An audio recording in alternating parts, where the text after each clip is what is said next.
Hello everybody and welcome back to the Fortress of Solitude. Today we're going to be talking about Krypto, the Last Dog of Krypton, issue 1 by Ryan North, Mike Norton and Ian Herring. Ahead of his big screen debut next month, Krypto gets his own ongoing series courtesy of Fantastic Four writer Ryan North, who kicks things off with the origins of Krypto on Krypton and how he managed to get himself off of the dying world and to Earth. So this entire book is from Krypto's POV, so we get to experience his everyday life on Krypton, what it's like being the family pet of the elves who love and care for him, and there's this great visualization all through the first part of this book where the text in the issue is kind of like blanked out, like it's a lot less pronounced than it usually is. It's because we're obviously viewing this from Krypto's POV, so he understands only certain words like his name, his master's names, words like friends, the word Krypton, Kal-El, stuff like that, so they're highlighted while the rest of it is kind of very lightly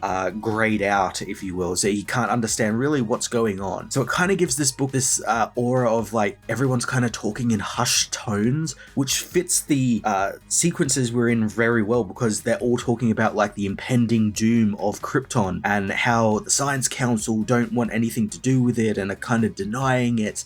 So having this kind of hushed tone POV from a dog really ups the tension, which is quite surprising. Through this, we get the plot of the first issue, which is Jor-El having found out about what's going to happen to Krypton and the frustration he has had with the Science Council who won't listen to him and Lara. So it turns out Lara is the one who suggests that if the Science Council won't help them, they should turn to Plan B, creating pods that will help ferry them to safety. Already I'm liking what North is doing here by getting Lara more involved storyline. It wasn't just Jor-El who came up with everything to save Kal-El and their people, as Lara also comes from a science background and science family as well, and she was just as integral as Jor was, which is something I think a lot of writers forget. Instead, they kind of push her into the kind of worried mother role for Kal in this part of the origin of Superman. So it's great she is taking a more proactive role here. Lara's frustration with the people of Krypton is also briefly explored as she takes Krypto for a walk in the local park and she gets to chatting with another dog owner about the Science Council and what's going to happen to Krypton, but the people have just utter unshakable faith in the Science Council, and they find Lara and her husband's warnings to be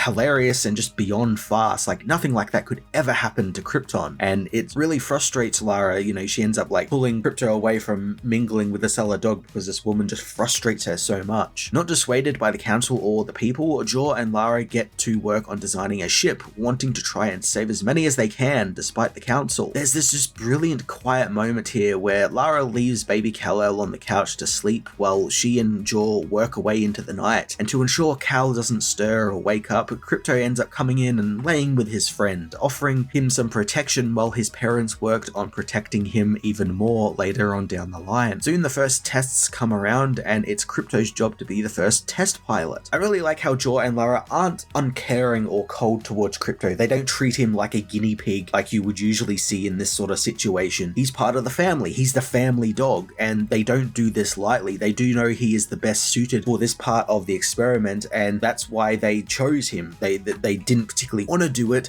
but he's the best suited for it. The ship launches and everything seems to be going well, with the trip exceeding Jor's estimations, meaning there is hope for Krypton yet. Unfortunately, a wormhole suddenly opens near the ship, its gravity well sucking in Krypto's pod. The elves can't do anything, so they give Krypto one final message, keeping the dog calm and telling him not to worry about them and that they'll be just fine and he's the best dog ever. It's that actually incredibly sad sequence. You know, the dog doesn't really understand what's going on. He can't really process the gravity of the situation. But as well as you got to think of it from Jor-El and Lara's point of view, which is they both died thinking that they got a member of their family. They got the family dog killed in like a foolish experiment. On top of that, they think that it's too dangerous to send their next rocket, with the wormholes popping up randomly and no way to map them out properly. I also feel this is like set up for like Supergirl, because that's how like Supergirl kind of got to Earth, because they mentioned like the portals could open up to anywhere and any time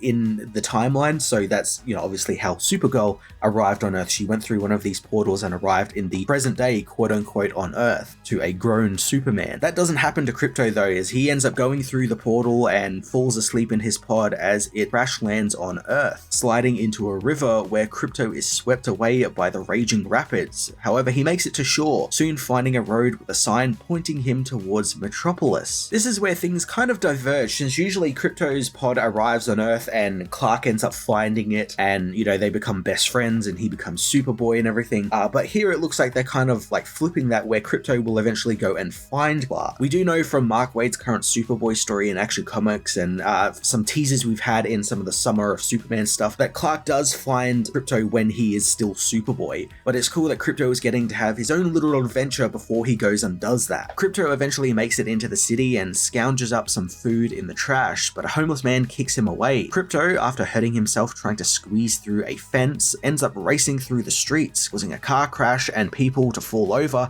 as he becomes overwhelmed by the sheer size of the city around him. Soon he's stopped by a young boy though, who realizes that the dog is hurt and lost. Wanting to be the dog's friend, find out where he came from. The boy is revealed to be Lex Luthor, who asks Krypto what his name is. Now this is a fun little twist. Lex meets Krypto before Clark. I do wonder if North is getting to detail a lot more about Lex's early years in Metropolis, since thanks to Joshua Williamson, we know he did make it to Metropolis when he was a young boy, and he eventually became a masked hero who actually fought Dr. Farm and Graf. So I'm really intrigued to see how Krypto is going to factor into that, whether Lex goes on like a little adventure with him to like help find where he is going, go to Smallville or something. But I also really intrigued to see if we get to see anything of a present day Lex and Krypto, who I don't think have actually, at least in this continuity, have interacted with each other for quite a fair few years. So it would be fun to see that dynamic where Lex obviously grew up to have this seething hatred for the man who would become Krypto's new master. So I have to imagine there'd be some sort of bad blood between them, or maybe Krypto is the thing that like kind of softens Lex a little bit, like he deliberately doesn't target the dog because of the little adventure they had back in the past, or maybe he doesn't even realize it was the same dog, kind of like a Clark Kent Superman situation with Krypto there. Again, really fun avenues we can travel down this, and I'm glad Ryan North is getting to tell these type of stories with Krypto. Krypto, the Last Dog of Krypton issue 1 was a great little opening to Ryan North's new ongoing, laying out Krypto's new origin and how he gets to Earth, ending with a fun little twist. I really loved how North presented dialogue in the book from Krypto's POV, with him only understanding certain words, friend, Krypto and Kal-El and so on. It's a really neat way to present a different side of a familiar story we seldom seen on the page before. I'm going to give this issue an 8.5 out of 10.